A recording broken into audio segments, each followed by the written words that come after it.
Hello and welcome to Flippin Through, the internet's #1 Mad Magazine news, review, and interview channel.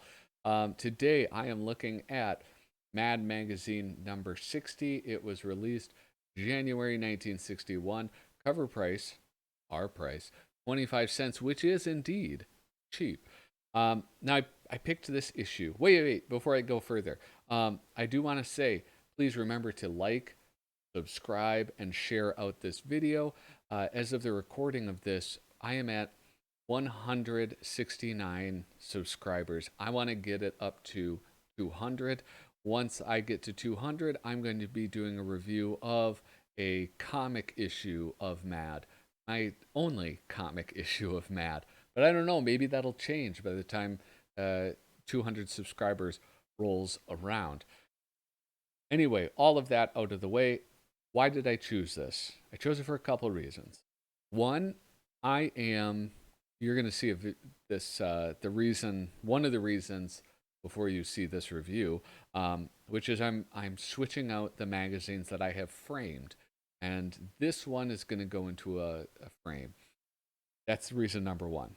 Reason number two is in here is the very first appearance of the beloved Spy versus Spy. And we get a little brief introduction for Spy versus Spy and a little bit of history of Antonio Projas. And finally, the third reason why I chose this one in particular is because it has a fantastic gag. Now, we've seen these cover gags before. The issue immediately following this one, issue number 60, or 61, I did that.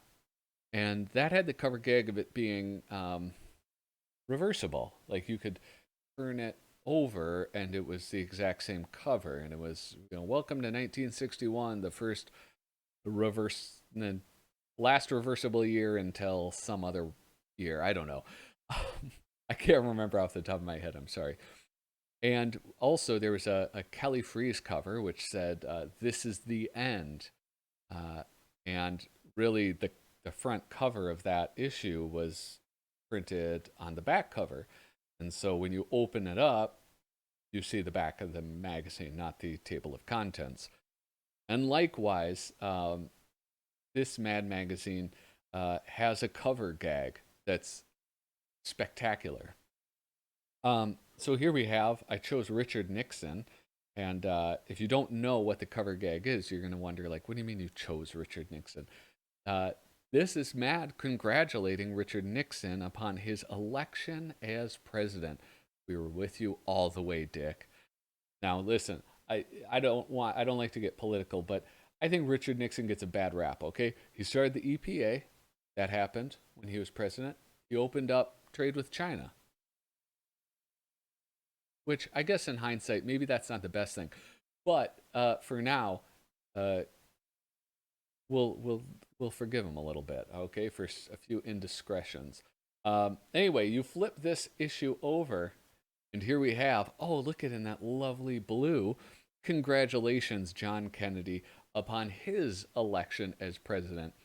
We were with you all the way, Jack. It's just a fantastic cover and gag. And we have Bob Clark. I don't know of that many covers that Bob Clark has done, so I'm going to have to actually think about that a little bit. I'm sure somebody in the comments, if you know the answer, please let me know. What was the first cover Bob Clark did? But anyway, I don't actually know which one. I think this is officially the cover of this Mad magazine because this does have the numbering right there. And if we look on this backside, it does not have the numbering and it doesn't have the IND right there. So I think as far as, I don't know, like cataloging purposes, this would actually be the cover. But anyway, that reversible nature does not just end there. You open this up, we have a lovely fake ad for a car, and we look at, Number 60, January 1961. We have the whole, what is this called? Table of contents. We have the vital features, the producer and I, TV history, or TV University, tourist guide to the U.S., Naked Town, educational toys, warm-ups for everything, dieting, and Shakespeare primer. Then if you notice the departments, we have some of these numbers are upside down. So if I flip this over and I'm looking at the Jack Kennedy side, I open that up. I have a different ad. This one for, oh, look at that, one of those busts. I want one of these busts so bad, but whenever I see them online, they just, I don't know, were they made out of chalk or something? They're like made out of plaster of Paris. So like they look all worn down, and I don't know, maybe it just wasn't that good of a casting, but I don't know. I'm a little nervous to just buy that. Anyway, and then on this side we have all of those numbers that were upside down are now reverted, and then the ones that were right side up are inverted. Then we have the vital features right there. But the other thing, look at they're switched up. So what was on the bottom is now on the top. So anyway, wait a second. Did I get it all? Yeah, let me see. Did I get it all wrong? Or no, here we go. So they even split up the letters pages, which is awesome.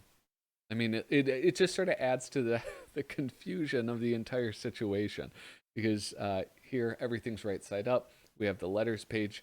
And yeah, I guess I'll just like kind of go on with a normal review as I would. Here we have upside down. You can't kid me, clods. Alfie isn't swinging upside down. The birds are flying upside down, and the title MAD is printed upside down on the bottom of the cover. Dick Flynn. Upside down? This is more of those, like, well, like the ones I had mentioned are those, like, printing gags. Like, this is more of a artistic visual gag. Which, I don't know, maybe I'm wrong. Maybe it is upside down. I haven't read that one. I'll have to find out. I hope I didn't make a fool out of myself. The producer and I, like a joke for the king and I. I'm guessing it is. Artist Mort Drucker. And I mean, this is where you see, like I did in my retrospective of Mort Drucker, you see the change in his style. Now, like, again, in the comments, if you can tell me who he was doing, let me know, because that's like something that I've commented on before, is like it isn't his style, but it's reminiscent of somebody else, but I can't figure it out. I don't know who it is that he's sort of emulating, or if it was just sort of like the style of the time. I think I've spoken about that several times, like DC or Marvel house style. Like Marvel had a house style in the 70s, DC, like they've had a house style for a while. Maybe that's just it. It was sort of the style of the time.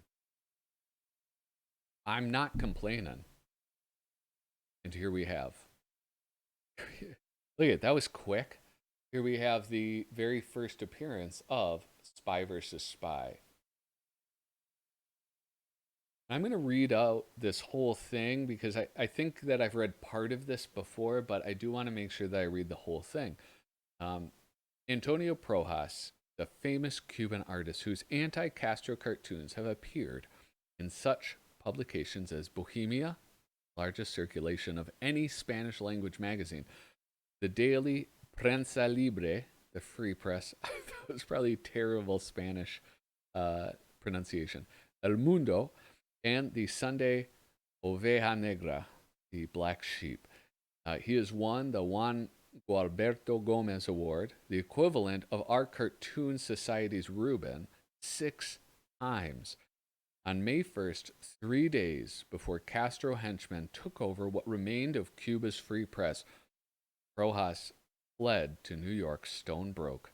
Once here, he came directly to MAD, Among the things he showed us was this captivating cartoon sequence of friendly rivalry called Spy versus Spy.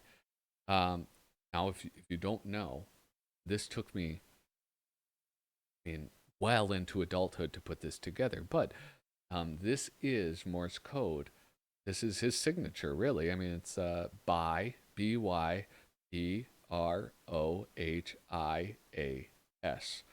Byprohas. And creators on Spy versus Spy have continued that tradition. It's a lovely tradition. I very much like it. This visual is one that you've seen before. If you have been a regular watcher of um, my channel, this has appeared in the Worst of Mad, number 5, I believe. And I went over this, and it was, I mean, it is perfect. There's a perfect introduction to these characters. We have, we have their like the signature look, and it's changed, I think, over time. Like there are some, I feel like maybe these points, like these turned more into collars or something. I can't, I don't have other images of it handy.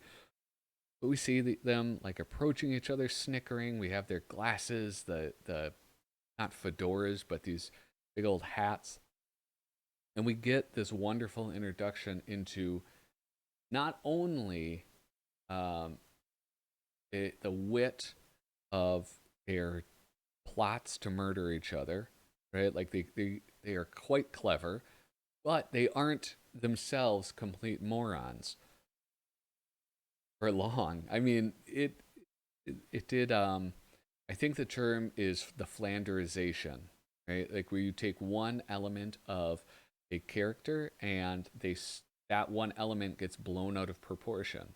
And so while they started off as like clever spies who want to kill each other, they did turn into these like uh nearly moronic characters, right? Like when the plot served it, they were morons or they were, geniuses.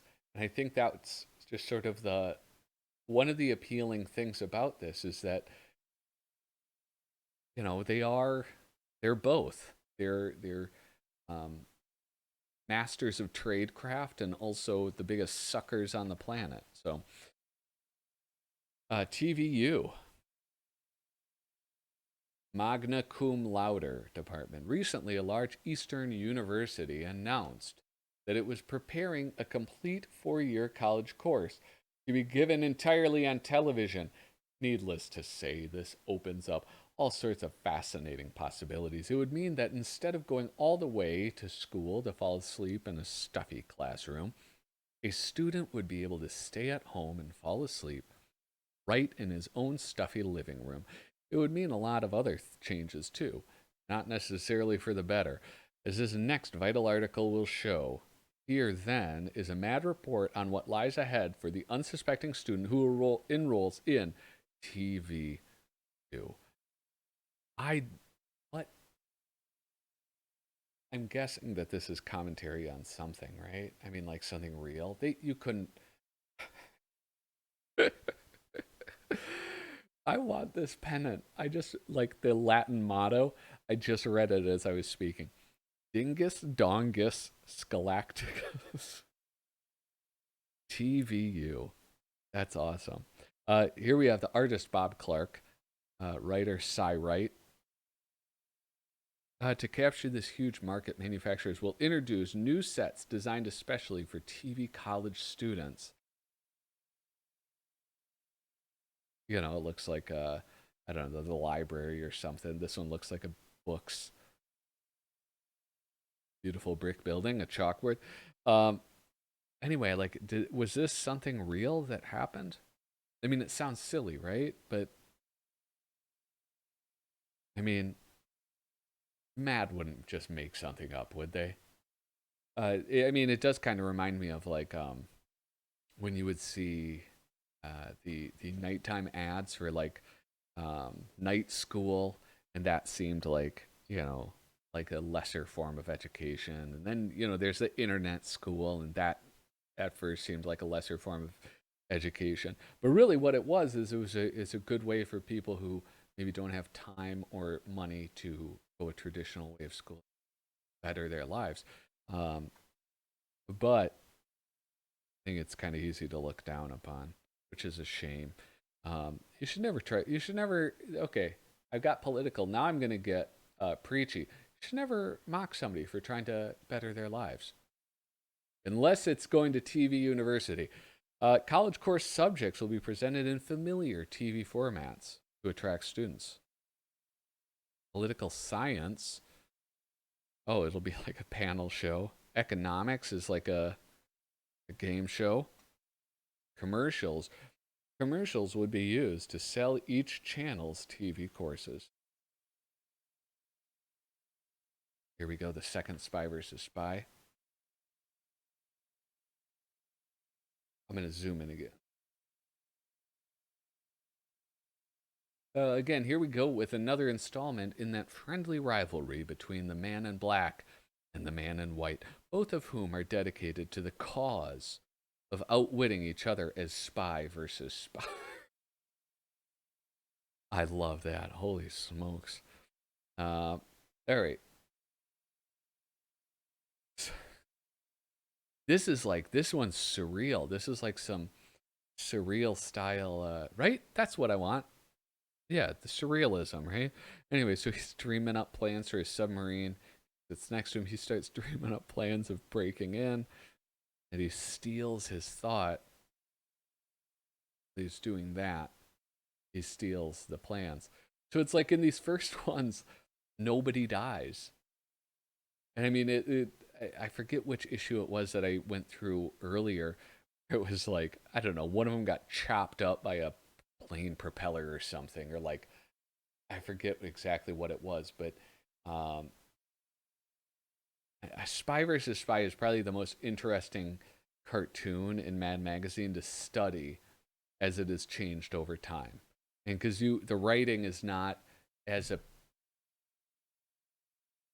trying to think of a way to word it, like, there's not like dialogue or something which you could easily pick up on. I think had differences in writing style. Visually, it changed. You can kind of pick up on that, but it's I don't know. It's kind of interesting.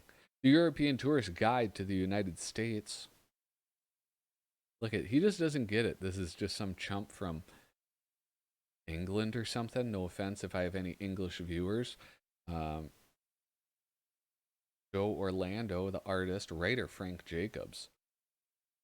Oh man, this is the type of thing that is just so perfect, but is also so hard to go through. Now, this is what I'm going to do. I am going to read through one of these, but I'm going to read the Midwest one. That's where I'm from. That's the one I care about. Oh, geez. Okay, this looks like it might be.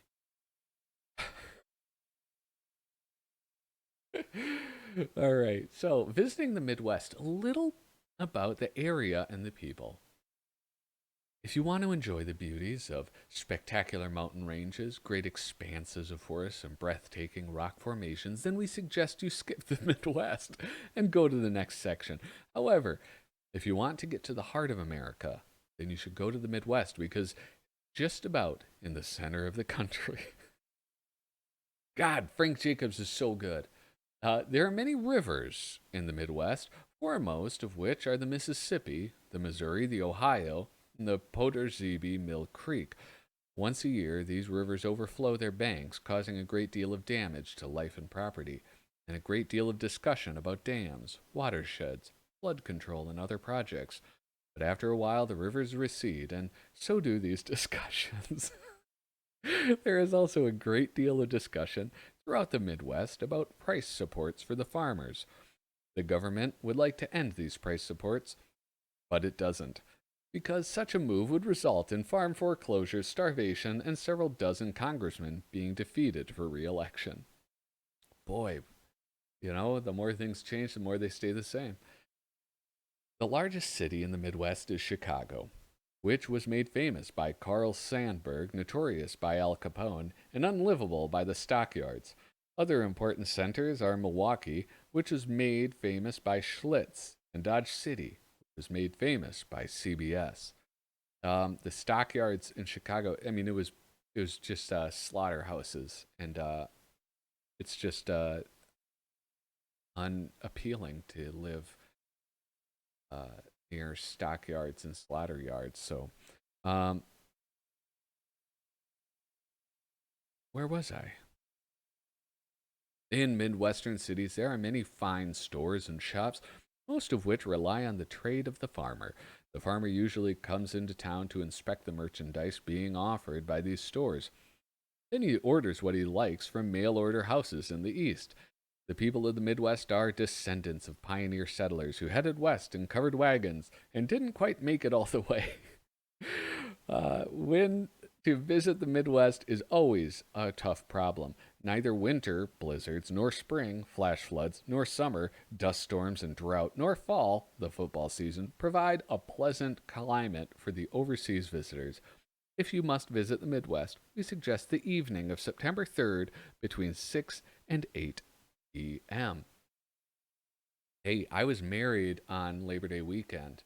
There's a reason for that. It's always perfect. Historical landmarks. Council Rock National Monument site commemorates famed Arrowhead Council of 1871 between the Chinook and Kawawa tribes. Meeting was called in order to. Okay. Uh, to, called in order to end scalping of travelers passing through territory, resulted in establishment of first suggested retail souvenir price agreement ever made in the U.S. Mount Rushliss Memorial, located 11 miles south of famed Rushmore, this 1936 WPA project towers 37 feet above the Dakota Badlands and features some badly sculpted likenesses of Warren G. Harding, U.S. Grant, Millard Fillmore, and a fourth obscure president no one seems to recognize. Oh my goodness. A lot of time and thought was put into this. I mean, they have like, what else do they have? They have the West, then. They have the Pacific Coast, and that's it. Paul Coker Jr., early Paul Coker Jr. Look at you can see his style's way different. I mean, it's like you can see him. You can see Paul Coker in these, but it's way different. It's like it's almost more manic. Look at this guy's face and how his upper part of the jaw curls up, and look at this guy. Doesn't even have a nose. Yeah, it's like a little bit more wacky and wild. So a mad peek behind the scenes. Phil Hahn wrote this. Uh, a coffee break at a comic strip syndicate. They're all holding up their word balloons. The pilot's lounge at Idlewild Airport. Flight insurance. I'm sure that's a joke about some plane that crashed. Here we go. Talent scouts for the Museum of Modern Art. Shooting a Raid TV commercial.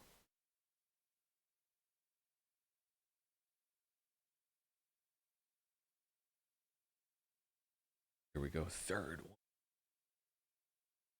So lucky. Didn't even know there were three in this one. Once again, let's take a look at the insidious plots being hatched in the rivalry between spy versus spy. These are just, I feel like they're perfectly spaced. All right, white spy walking down the road. Oh, and he drops a package. Could it be a bomb or something? Dude, that is clever. Now, this is where we see where the two sides. This is where we see where the two sides of the magazines meet. So I'm gonna have to flip it over the JFK. So we have Naked Town, reference to a television show or a play or something that I've never heard of. Wait, who did the art on this? Mort Drucker.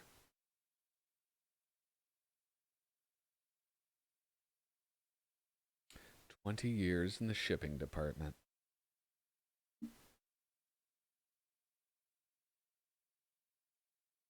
All right, so they're operating the machine. The boss comes in with a larger machine. Don't bother coming in anymore, boys. I just rented this machine that'll do both your jobs for 40 cents a day. Sorry, but that's progress. Then they abuse him. Not appropriate. Educational toys.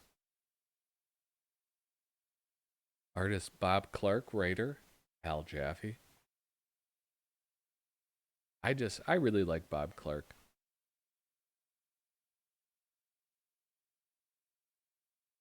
I don't know, all of his stuff seems dark. I do not, I forgot that my issue was all jacked up. Dude, some little punk kid took a rubber stamp to this page, and then it just like soaked through. It does not otherwise seem like water damaged. It's like you can see that it's like it is damaged by the sun. It's not like you don't see water damage. What? At least it's going into the frame. I'm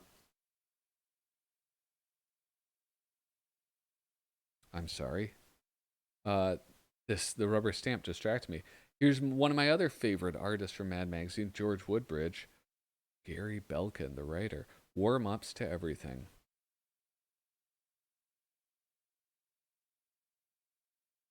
It's just lovely, dude. Love his style. And here we go.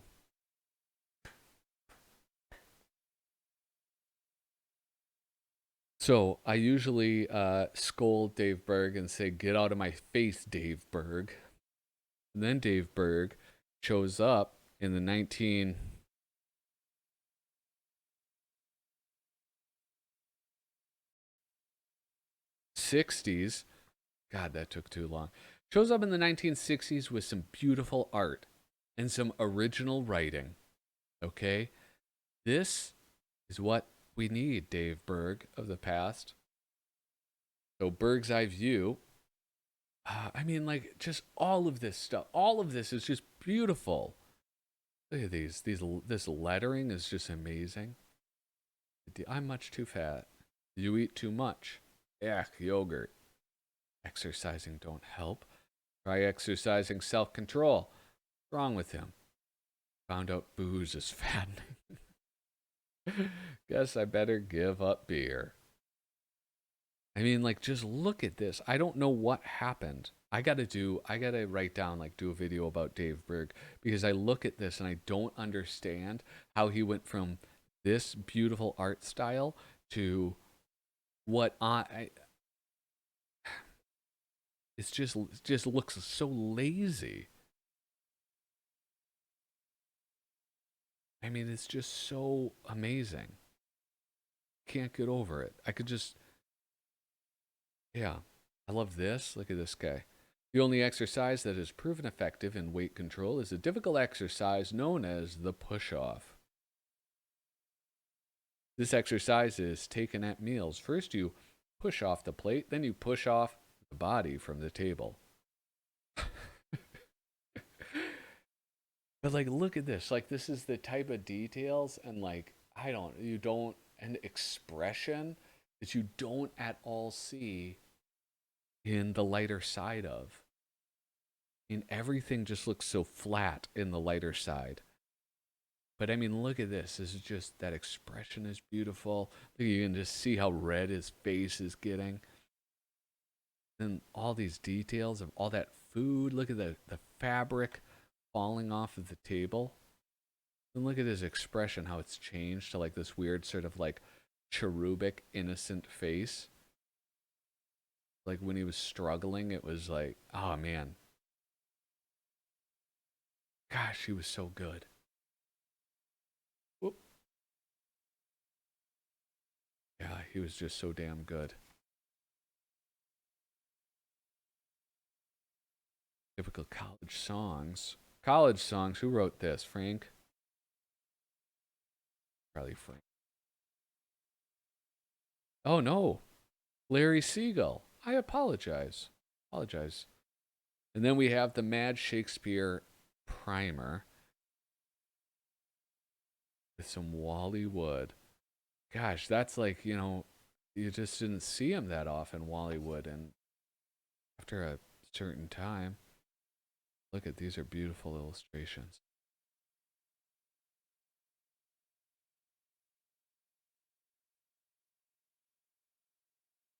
Yeah, look at this. Look at this violence. Oh, it's so great. Look, he's got a sword through him. He's choking her. He's got stabbed. These guys are just piled up. Anyway, that brings us to the end, to the back of the issue, really. With that, thank you so much for watching. Again, hit like, subscribe, share this video out. I really do appreciate it. Leave a comment. Let me know if there's anything else that you would like me to review or flip through. Toodaloo.